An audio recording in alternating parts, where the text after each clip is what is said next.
Danny Wexelman, Darren Sutton Amateur Hour. You're hearing it because you subscribed, and now we're in your inbox, and we appreciate it. Tell a friend, tell someone who's passionate about the draft and about developmental baseball. And Danny, in this show, boy, you've produced a heck of a show. In this show, tell a friend who's passionate about the mind as it is utilized for a baseball player, but then also add the heart that is tied into faith, because there is so much off the baseball field, even though these are two incredible baseball players, that is discussed. It just really is. Brody Brecht could continue to play wide receiver for Iowa, play football for Iowa. He's an Adonis in his build. It's crazy, his physical stature. 6'4", wingspan of a guy 6'7", throws over 100 miles an hour on the mound. He stepped aside from football. He's going to be a first-round pick. The command will come next, but it's something that's incredible for him. Brody on here, widely open about his faith. And for those that are a part of his faith, it's incredibly encouraging. For those that are just wanting to be encouraged by someone who's optimistic about the world when it can be challenging, you want to listen to Brody Brecht. He's guest number one. The other's inspiring too, but let's start with Brody because just inspiring and encouraging, mature, sounded way older than who he was, talking with a lot of love and respect about his fiancee, Taylor. Sounded like a man of 35. Yeah, he did. And I think that comes with some of his background, right? When you are a two-sport athlete at the Division I level, there's not really a ton of time to be a clown, right? There's not time to really be, I would say, an 18-year-old college student. I think he's had to grow up probably a little faster and take on more responsibility if he wanted to do that. And that was important to him, to go to Iowa, dream school, play two sports, and then realize that it was time to put the emphasis on baseball. And that was facilitated by his fiance, as you mentioned, his family as well. And I think that he realized that this is the sport that I can go the farthest in. And he loves football. He loves football. He told us about his teammates who are cheering him on.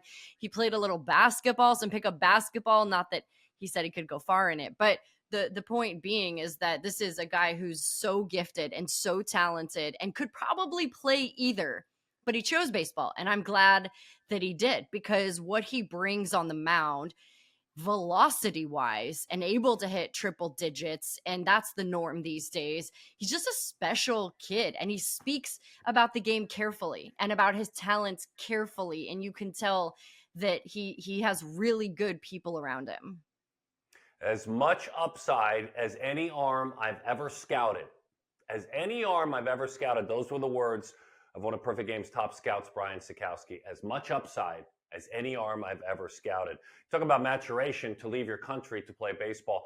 Travis Bazzana approached me in 2019 in Arizona on a field at Salt River Fields. He was brought up by Major League Baseball on an international college camp. He saw, and I'm not easy, not hard to miss, taller, older, a lot of gray hair, specs.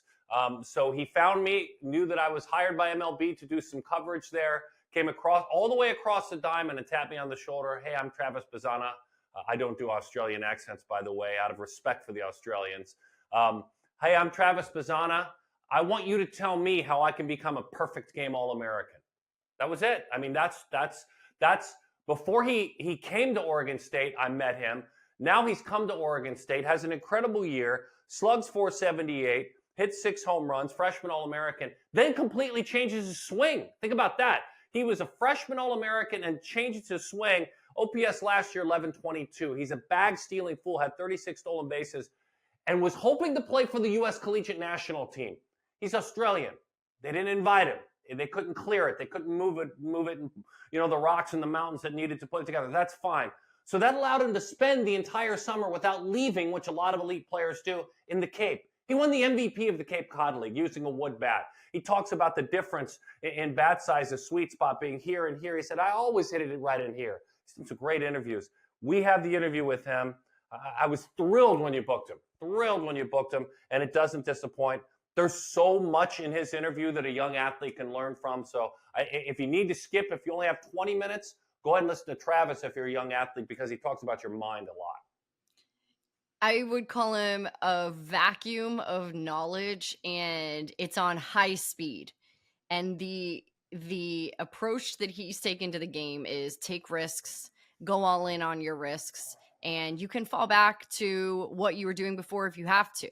That is a lesson I don't even think most adults have wrapped their head around these days, and he's been doing it for a long time, and the risks that he's taken for his future and for what he believes in, and someone who has so much conviction in themselves and has put themselves in a position to be really successful, in a position to be the first ever Australian born player to be drafted in the first round. And I think that unless something insane happens, that's the course that he's set on. But my favorite part of the conversation was hearing about how he's so self-aware, that he's basically 11 out of 10 energy all the time, and he's figured out how to harness that before a game starts so that he can capitalize on the energy but also be able to harness it and use it in the most powerful way.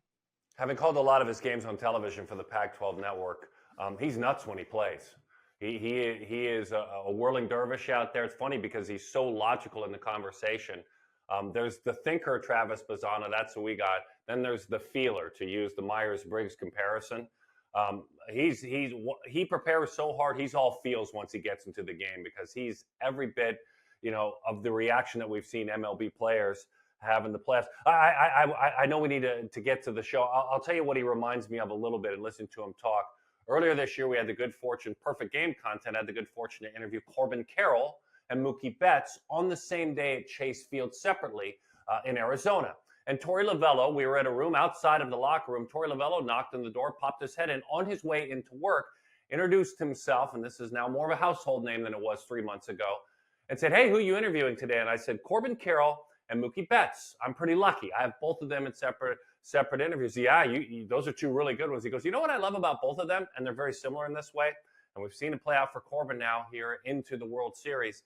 He said they both are very open and understanding in identifying their limitations. They understand their limitations. Then they spend their day going about attacking their limitations. He said that. Those aren't my words.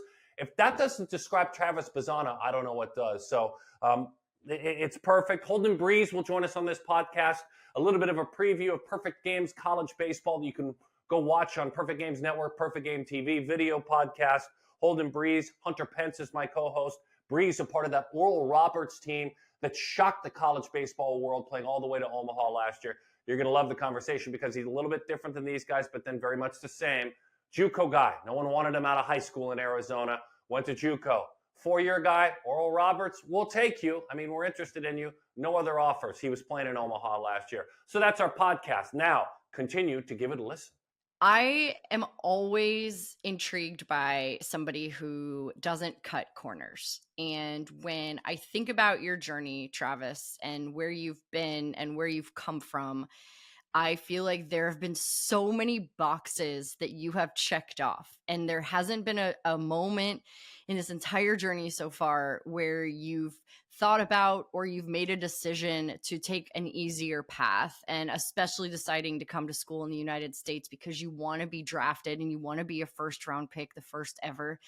And just to kind of follow how you've grown in this way, take us home. I want to go home with you, and not just to Sydney, but like home, like your community. Tell us where it is, and the name of it and what it looks like. Like, bring us home with you for a second. Yeah. I grew up in the same home my whole life in Wahroonga, which is a suburb in the northern suburbs of Sydney. And yeah, spent my whole life there, went to a local public school, and I guess rugby, cricket, soccer is kind of what I was surrounded with. But my love for baseball started young, and I don't know, it just never stopped. The community for baseball, super tight knit, and my friends from a young age kind of brought the best out of me with just super athletic based and always going to the field, just kicking a ball, throwing a ball, whatever it was. Just that was kind of my community. And yeah, I think I had great people around me, great resources, and especially like teachers from a young age. I felt like I had great mentors on the school side of things with good teachers. So super grateful for where I grew up, and yeah. Every time I get a chance to read something about you, or as Darren said, watching different interviews that you've done, there are a couple of apparent things. Number one, you love to compete, you love to win, you want to do anything you can to get an edge, and you're very transparent and self-aware. I think in the way that you talk about yourself, which is awesome. But I also pick up that you are yourself, and you have been able to foster that and kind of nurture that. And I would wonder who or what has kind of allowed you to do that here in the United States at Oregon State, and what have those people done to allow you to continue to be exactly who you are? Yeah. The first thing that comes to mind is a conversation I had with two of my biggest mentors in the game, which was Trent Olchin and Ryan Roll-Smith. When I was 12, I went on a trip to the US with them. And at the end of the trip, they do like an exit meeting with the players, and you sit down and talk about what's the future look like, what are the goals you have for the next 6-12 months. And basically, I'll never forget, I had a notebook, and the main thing I wrote down from that exit meeting was never stop being yourself. They told me, like, the way you play the game, even at that age, is infectious and very kind of loud, and can be taken the wrong way by a lot of people, especially as you grow up. And so from that day on, I was like, I'm going to continue to play the way I play. And then it's just been kind of honing the things that I just sort of feel, things like when to speak up, when to not, when, like, just feeling it out. Cause I'm very go, like loud with the way I play. So I've always wanted to play the way I play. And I think just stepping in between the lines when I go into compete mode, it's just go time, and I'm not really thinking about how I play. I just do it. So there's that. And then I think my parents never, like, they always put trust in me and whatever I was doing. So they'd let me go out and take opportunities and kind of navigate risks myself. And I think that allowed me to sort of learn how to be the best version of myself rather than try to be like someone else. They kind of just let me be me, and then made point as to where they think I could be better. But they were never guiding the path. It was just like, go, like, create your own path. I don't know. Awesome. It's interesting too, talking about that risk. Like, if you take a risk, Trent, as a younger man, you get a little bit more comfortable. Even if you fail, I'm sure some of those risks you failed. I mean, you probably did, but a lot of them, I'm guessing, you succeeded. From freshman to sophomore year, when you make a swing change, when you go to a training facility like Driveline, you research who you are. Speak to me about that risk of making changes. Were there voices in your head that told you not to? Did you just want to hold on to maybe who you were? Talk to me, and I think young hitters, young pitchers would love to hear your thoughts on, when you've already kind of done something good as a freshman, why would you risk the change? Explain that risk as you talk about risk, because it is. Yeah, I think it's been one of the biggest things for me growing to where I am now in the game, is like being able to take risks and have buy-in with taking risks, and in training especially. Again, from a young age, like, it was 13, 14, it was like, hey, a lot of coaches would be like, hey, play your game, slap the ball the other way and run. You can do that. That's where you got to stay with your strengths. I never think you're going to hit for power. You're always going to do this.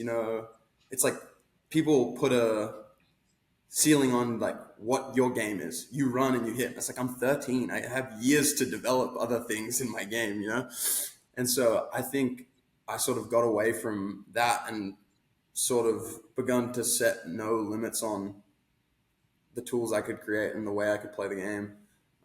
And so I was willing to take risks. I was overhauling my swing when I was 15, 16, like, got to get on my back leg more. How do I elevate the ball? How do I hit for power?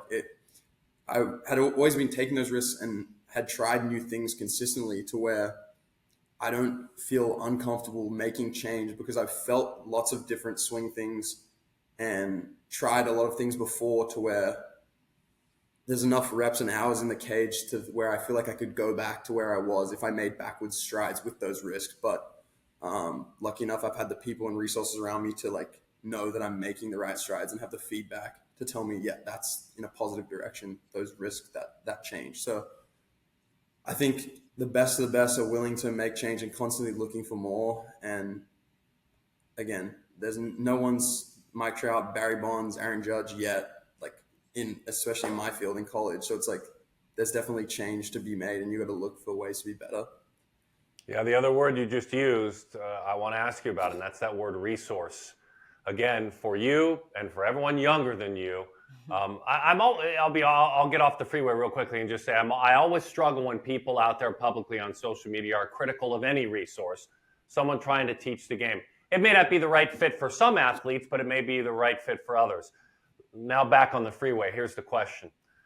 What's your advice on how to ID the proper resource and then utilize it? Because again, if you ID'd the resource for you after your freshman year that wasn't the proper resource, you did your best to utilize it, it would have been, square peg, round hole, and it wouldn't have worked. Talk to me a little bit about IDing the proper resources, understanding probably what works best for you physically, and I know you mentally as well. Yeah, I think it comes down to just being able to filter information. And that comes from spending time researching and spending time understanding yourself. Like from young, I was watching YouTube videos of hitting coaches and training videos of like football players, track stars. And so I started to develop an understanding of what I liked and the way I can filter information and what I think will help me as a person. And so the more you bring in over time, you get better at just filtering that and applying it to yourself.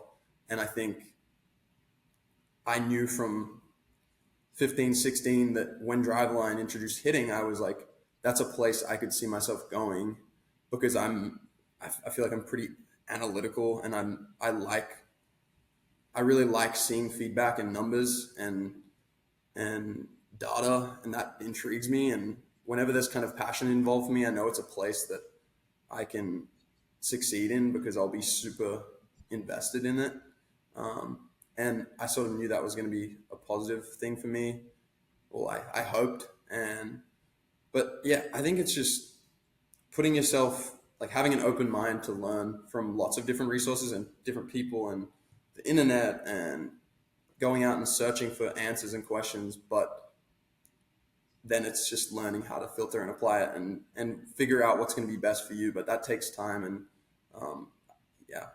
I don't know how else to explain it. You did. You explained it. Yeah, you Perfect. did. Yeah. You can be an analyst of the game once you have a very long, wonderful career at the big league level.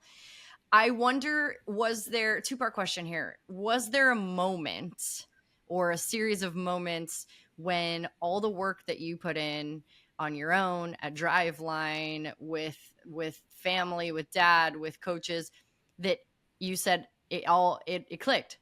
There it is. We did it. And if there was, like, what emotions did you feel knowing that everything you just did paid off for you? I think there's been little moments, but it's like I see everything as just part of, as much as this is such a cliche answer, like I see it a part of the process, that I'm the bigger goals, and like there's so much more to be accomplished, that these little things are like little motivations and stuff. I'd say there's a couple things. One, when I was younger, making and being one of the best players on the under 18 national team out of Australia was huge for me, because the 15U team with the same group of guys, I didn't even make the 40-man squad. So that was like a huge goal for me. And that was like, the work is paying off, like keep going. And then when I was there, I played against Team USA and a bunch of guys, big leaguers right now, Pete Crow, all the rest. And I was like, oh, I can play Power 5 baseball. Like they're all committed to these schools. I'm a little bit behind them right now, but now I'm going to go try to get a college scholarship, Oregon State. Then like in the room I'm in right now, I got the offer for Oregon State. And that was another moment. It was like, now I can go from there. And then they sort of just, these little kind of goals pile up. Like it was like, oh, I want to be a freshman All-American. I want to be a first rounder. Just kind of ticking off goals that I feel like are good steps towards where I want to go and can help me impact the people I want to impact in the game. And I think there's not one moment, because I'm not really like, the journey isn't over. So it's just kind of taking them as I go and trying to improve on what I can Yeah, do. it sounds like milestones. But the milestones continue on. I totally get that. I wonder what do you do for yourself off the field? I know I need a hard reset often after the season or after a big show, maybe because I've given it my all. I emptied the tank every single time, and I need a second to reset the batteries a little bit. How do you reset your batteries? Like, take us off the field with you. Yeah, I think I take a little step away and just begin to kind of read and meet with people that I care about, and just start to reassess, reevaluate.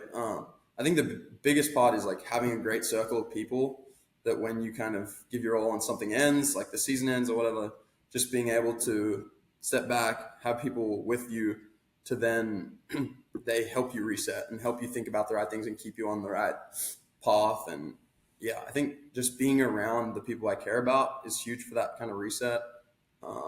And then also reading, like when What are you I reading? reading, just like lots of ideas come to my head. I don't know. It's time to kind of wind down and get away from external things, but also gives me ideas for how I evaluate. So I think I got good people around me for that, and just discussing aspirations and where I can improve with all the people closest to me, and then going from there. Mm-hmm. What if I'm gonna push the rewind machine and have little Travis trotting around older brothers Hayden and Mitchell back in the day? What was that visual like? What's that home movie that's rolling out there? What we're seeing Hayden and Mitchell, I think one or both of them were baseball players, and then the gnat was you. You're still a gnat, an irritant to everyone who faces you. But what were you like at 2-3 years old at the yard with your brothers? Yeah, I would. There's definitely videos of me like lining up the bats and putting the helmets all stacked, or like their game would finish and I'd run out with helmet on and run around the bases for no reason. And then they'd be at events with their team and I wouldn't stop hanging around and trying to join the baseball game, join the soccer game. And they're like, get away. You're so annoying, Travis. I was just a bit of a pest around their circles at that age. And, I don't know. I just wanted to be a part of all of it. They're a big part of why you're here, though. Yes. Yeah, no doubt. Just they taught me so much. They're a little bit older than me, and I think I've been able to learn through their experiences and help me just kind of be better. And their aspirations and the way they go about things is constantly improving. And yeah, it's just more people to look to and learn from, I guess. Yeah, more mentors. There's no doubt. Hey, it seems like you picked the right major. You psych major, right? Yeah. Okay, tell me how studies, and you talk about reading and getting away in reading. Some people don't view studies as getting away, but tell me about, maybe a class or two or a moment or two or a lecturer or two that you've heard where you think, my goodness, this unlocked a part of my mind that I didn't think could happen. Have you had that in one of your courses?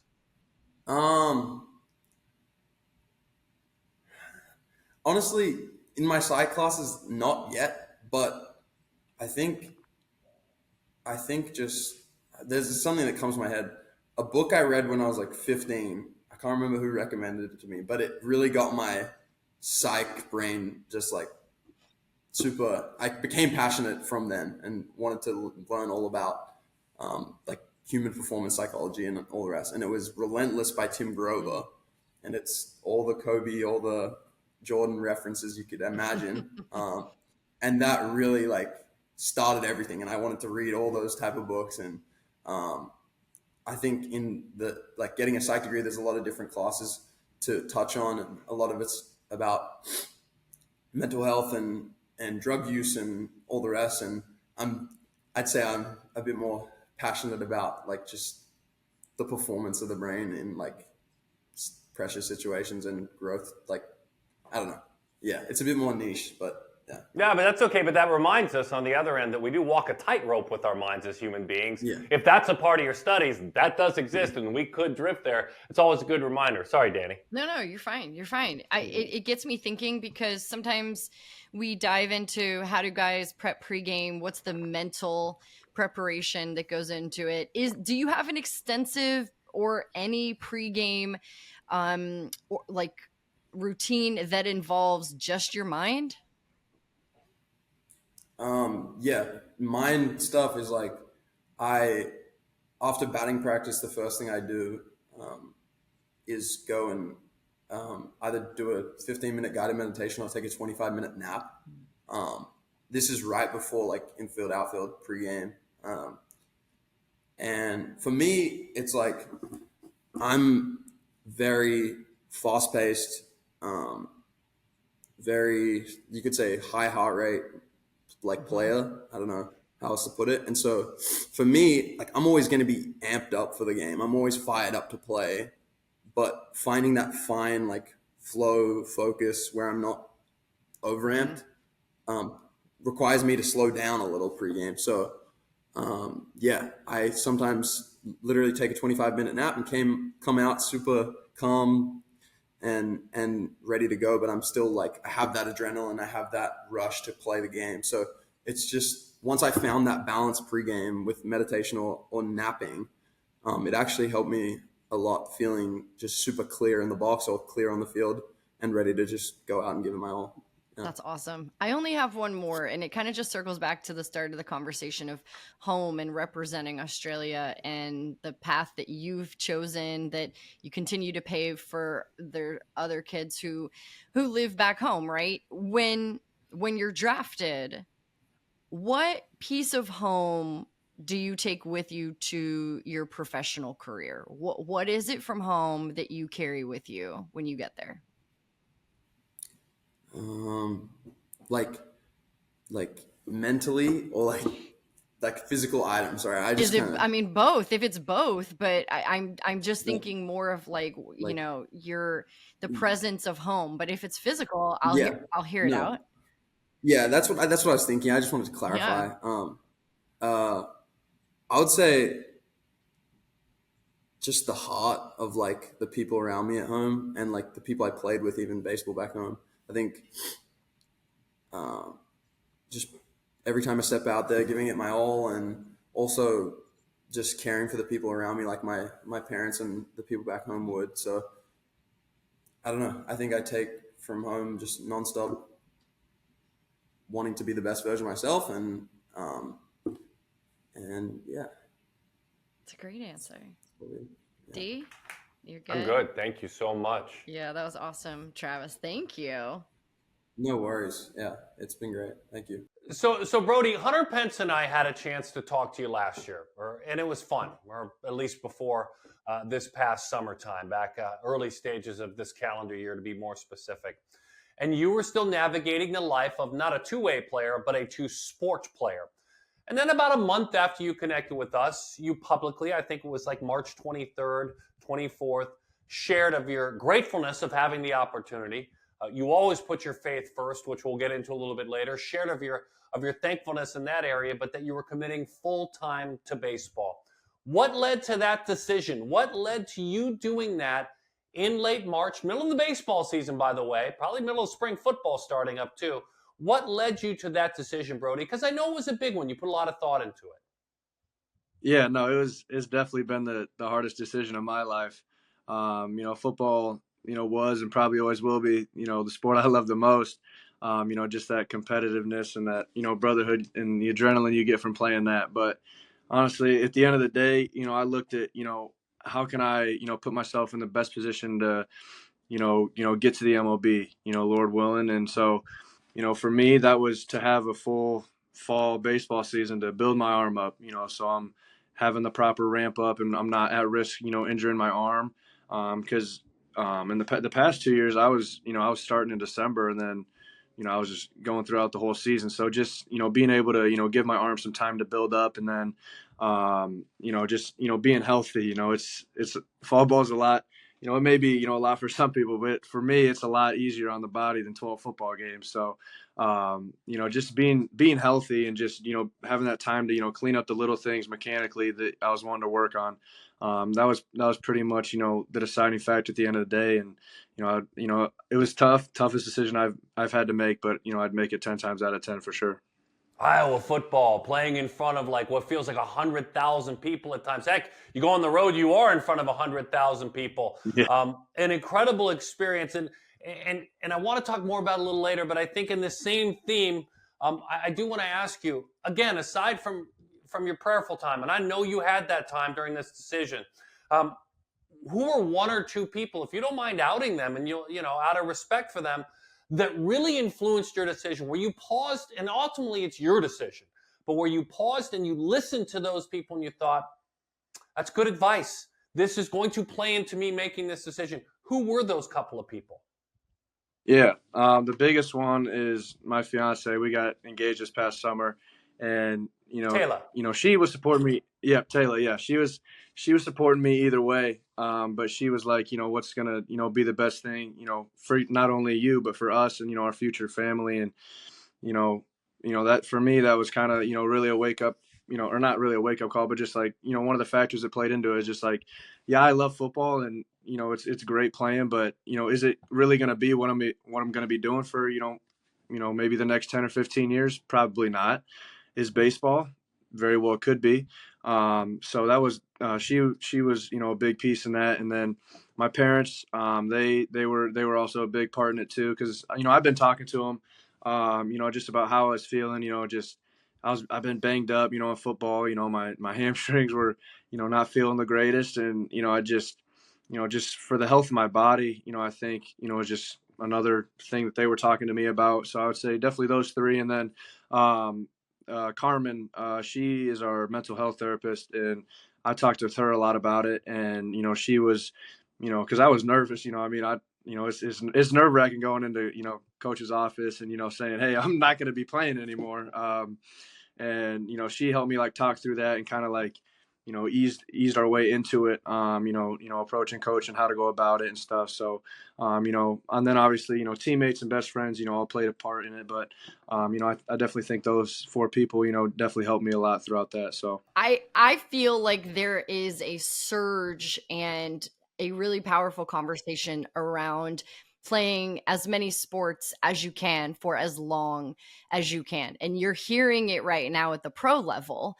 Guys are talking about, I'm so glad that I played basketball and football for as long as I could. And I also think we're seeing it at the high school level right now. You're seeing more guys sticking with multi-sports for longer as well. So what's your plug? Because you have done it now at a level Division I, which is incredibly difficult. I can't even imagine how you balanced your fall playing football, working out with baseball, the wake ups, and school and life and your girlfriend, now fiance. I cannot even imagine what your schedule must have looked like. So what's your plug for playing as many sports as you can for as long as you can? Yeah, I mean, the biggest thing for me is I love competing. For me, like, that's like the biggest thrill you can get, just going out there and competing, every day. And so, just staying busy year round was honestly like, just like the biggest, thing for me. I love being out there with the guys and, creating those, friendships that last a lifetime. I just love being out there and I love playing. It keeps you busy, keeps you on your toes, keeps you in shape. You're working out, once, sometimes twice a day. Like, it's just, for me, I just love that aspect of things. And the other part of it too is I just think it helps you, different skills. Like they kind of like, baseball, it's a lot, slower pace of a game, but when you're on the mound, like you're going pretty good. And, when in high school, I played center field too. And I was, tracking the baseball, and that, in turn will help you track a football, playing receiver. So I think they just correlate very well. And, running track, you keep your explosiveness, you keep getting faster, working on your form and that type of stuff. So I just think it's super beneficial to play, as many sports as you can. Obviously at some point you're going to have to decide, between one or two, but I just think it's super beneficial. And, I think the biggest part of it is if you're a competitor and you love to compete, I think that's the biggest thing. And that's why I love doing it. That's a word we heard a lot too. I mean, that word has been thrown out in the postseason, but we heard it. We were just in Jupiter at World Wood Bat, and guys are tired. It's the end of the year, but the guys who want to come compete, stand out. And I never really thought about that word as much as I have. So I find it really cool that you're using it right now. And so you're focusing on baseball. You've completely 100% turned your focus there. So when you take the mound and you get a chance to be on a diamond, a much smaller field, what is it about that space that thrills you?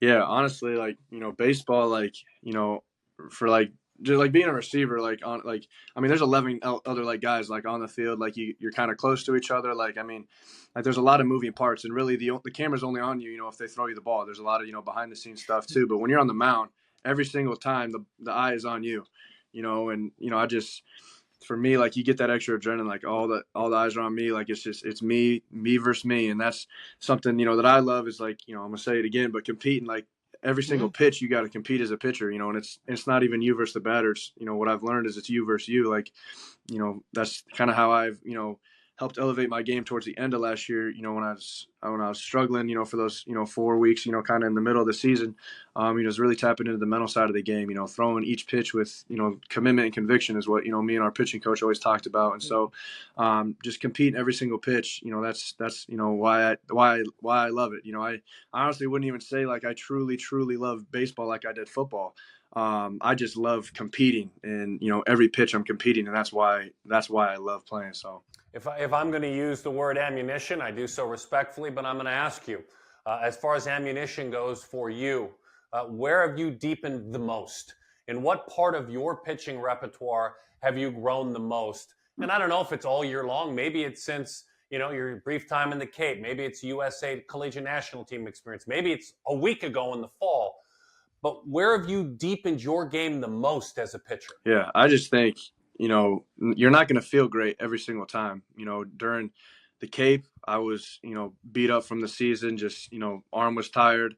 You don't really have the same like warm up routine. You don't got all the same stuff, not the same trainer. So, it's really about, who can still show up and get the job done when they're not feeling, as good. And, same thing down in USA. Like, I mean, it's just a totally different atmosphere. And, I really enjoyed, just going out there and just, getting the job done. I just think like kind of that dog mentality, like, you may not always feel good, but you still got to get it done. You may feel bad, you may feel good, but at the end of the day, we're not in a trying sport. We're in a winning sport. So I think that's something Coach Heller says all the time after we get our butts kicked. He always says that in the locker room. So I just think that's kind of, where, I started to learn towards the end of the year and where I think I've grown. But then just, I mentioned earlier, just learning how to compete every single pitch. I think that's, a big thing in my game, learning how to channel that competitiveness in the right places. Cause, it's a lot different than football.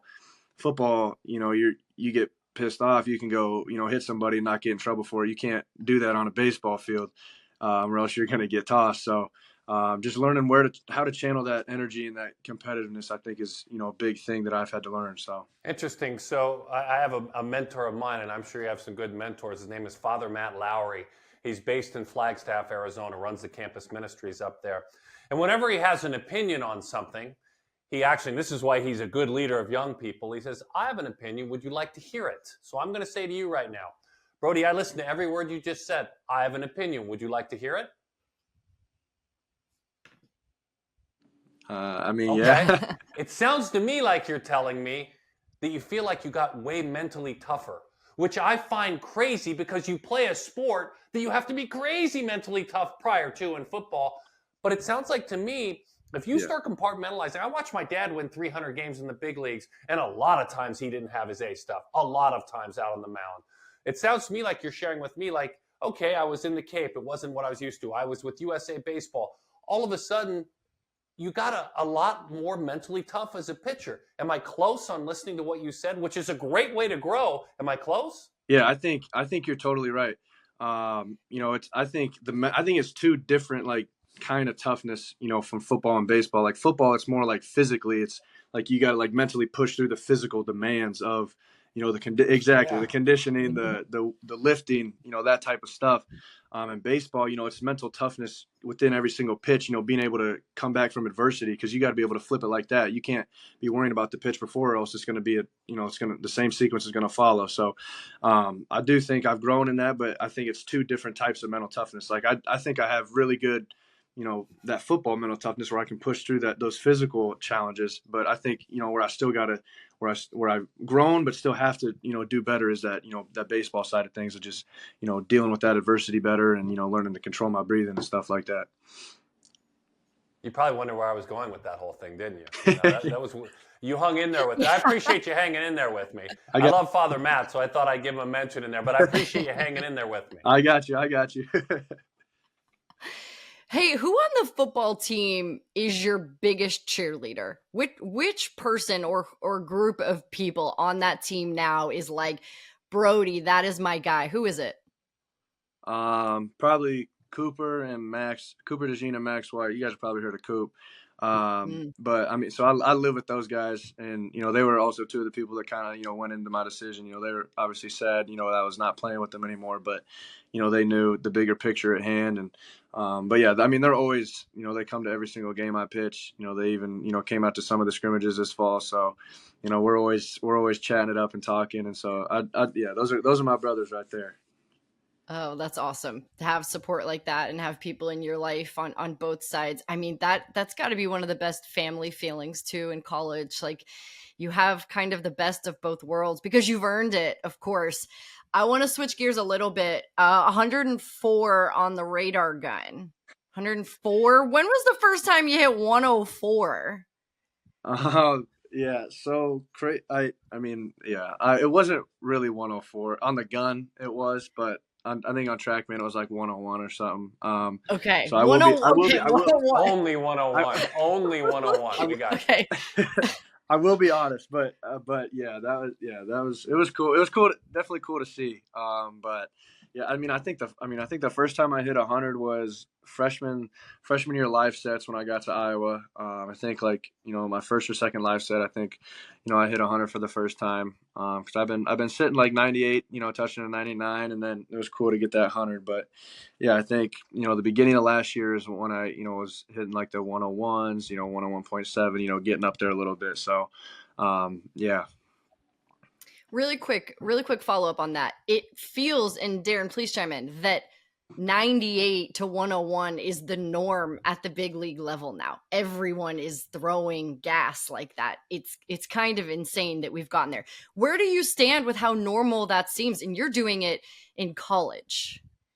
Yeah, I mean, it's crazy, how much the game has changed. You got, it used to be, 10 years ago, you got, a couple guys on a team, throwing that, hard maybe, and now it's like almost like the whole bullpen and some of the starters are touching that. So it's definitely crazy how much the game is changing.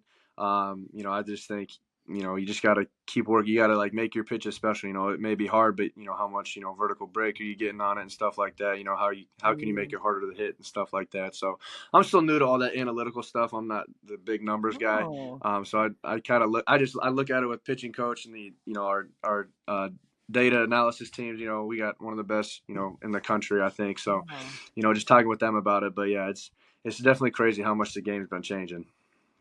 Yeah, it's fun. It's fun to watch. Give me some characteristics from your words of your pitches. Let's start with your slider. Give me some characteristics of your slider. In other words, if I close my eyes and listen to you describe it, tell me a little bit about. Give me some characteristics. Yeah, I think it's very, it's a depthy slider. It's like not your typical, like, a lot of guys are like throwing sweepers or, gyros nowadays. Like mine's, it's really like just kind of like a power curve almost, like it's getting, 8 to 10 inches of depth, rather than, 15 inches of sweep, kind of, what the norm is nowadays. But I think that, throws a lot of guys off. It's, late breaking and it just kind of like drops off a cliff almost. And then, obviously I can, throw it, a little bit harder than, some other people. So I think, those two things, when you get depth and velocity, I think it can make it a very, very dangerous pitch. What are some characteristics of your fastball, whether it be grips, if you use different grips, ways that you see it when you watch it on video? Not the 101 to 104 we're talking about, but the way you see your fastball. Describe it. Yeah, so, in the summer, I was more so my fingers were more so on the laces, and towards the end of the summer, I started kind of cutting it with my middle finger. I was kind of throwing it late. I was throwing it more so 130. So we've been trying to work on is throwing it at 12:30 or 12. Trying to get more ride on it. So I'm moving my fingers up. Kind of my freshman year. For some reason, I was higher up on the laces. Like my laces were probably in my first knuckle, so I was getting behind the baseball. I was riding more, and then for some reason during my sophomore year, I kind of changed it. I guess after not throwing for 4 months or whatever during the season. So just trying to get back to that is really the biggest thing right now. But those are great Amazing answers, man. answer. Those are great answers. Yeah. I get a kick out of the velocity, like you said. I remember my minor league manager, Tom Kochman, when I was pitching in the Angels organization, came and celebrated with me when I touched 89, and I was a pro. There I you was go. getting paid to pitch. So it was a celebration day for me. So the game has evolved. My final question for you is very simple. Describe your faith to me, because I see you sharing Pastor West every day, and I love the words that he shares. I see you sharing the word that faith gives you, my why. I also see you with a lot of respect to your fiance, and I'm guessing that's a lot of your faith and your upbringing. That's evident in the way you present yourself. So from your perspective, as someone who shares your faith, please describe your faith with me. Yeah, I mean it's the most important thing in my life. I love sports. I love baseball, I love football. But at the end of the day, it's what I do. It's not who I am.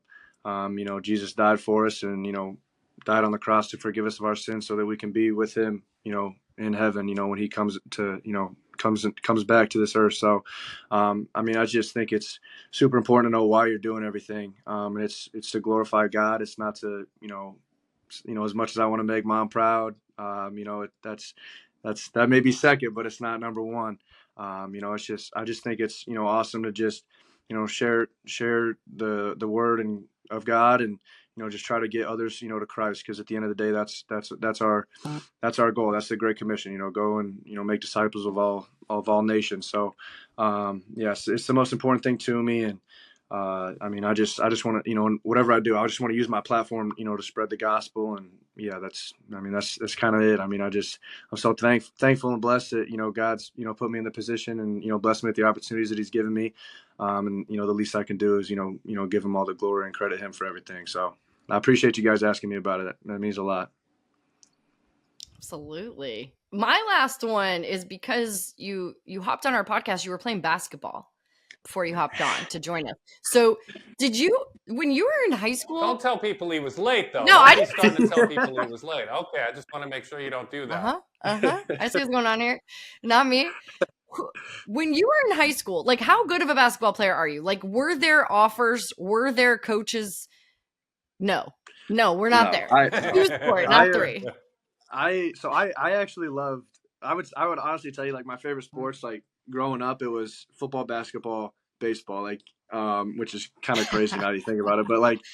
But for me, like I didn't even play. I stopped playing after 8th grade year because I wanted to play.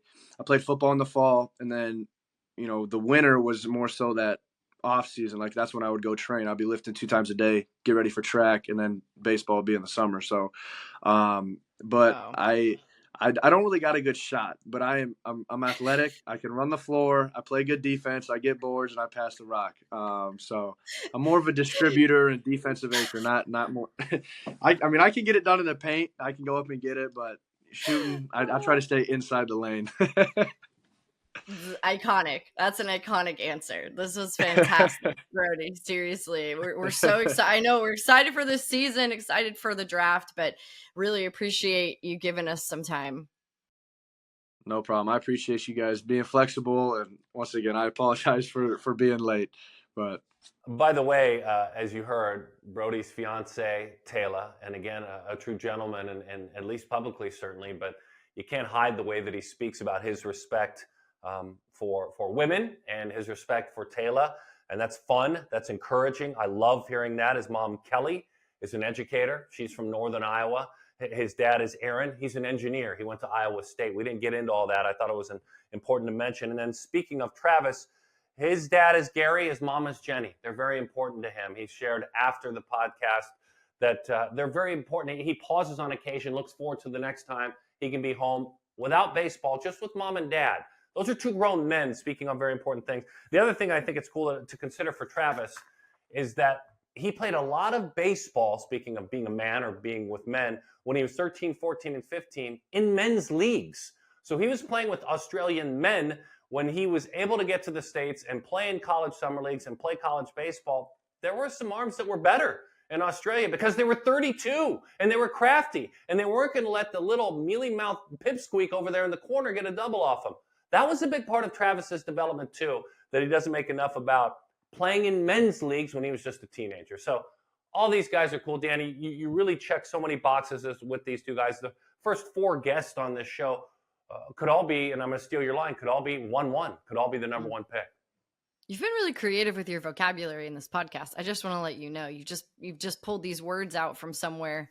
I don't know where they're from, but they're like all the kids, smartphone.